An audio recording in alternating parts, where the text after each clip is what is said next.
like, first of all, I want to honor and acknowledge that there's going to be that stress and pressure there, that it's very true and very real that, people can feel that biological clock ticking. And while, of course, it's mostly women who feel this way, I also know plenty of men who would love to have kids by a certain age and have some of the same kind of tendencies and pressures going on. And not always, but often it ends up backfiring. I think this is just one of those sort of paradoxical situations where the more you're focusing on the ultimate goal, the less likely you are to reach that goal, only because you're sort of breezing past all of the necessary steps in between. So I try to encourage women, that I work with, to try to,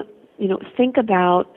the natural pace that's needed for a good relationship to develop. The kind of relationship that they would want to have as a marriage and to have with someone that they might have kids with.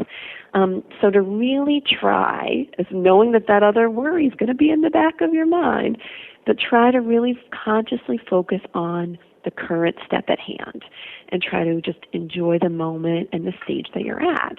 So maybe instead of, trying to figure out if he's the one on the first date, just notice if you're having fun with him, if you're enjoying, starting to get to know him, if you feel, comfortable and excited, and just, generally how that's going, and not trying to,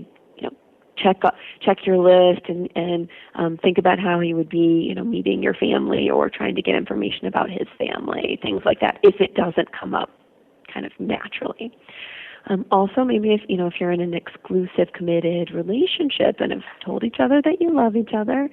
I think it's pretty reasonable to have a calm, that's a key right there, calm,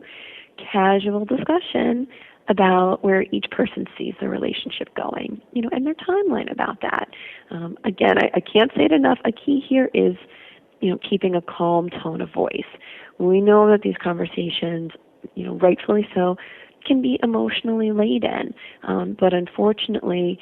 some really wonderful, productive conversations can be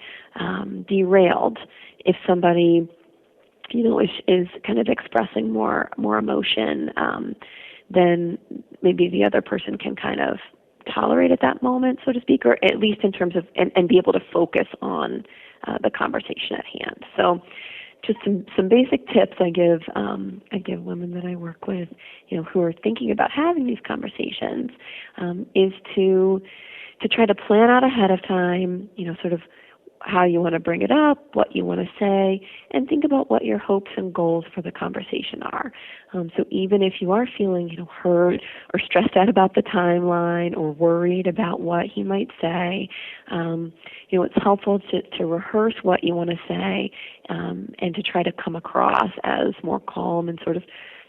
curious about, what your partner has to say and where they see things going.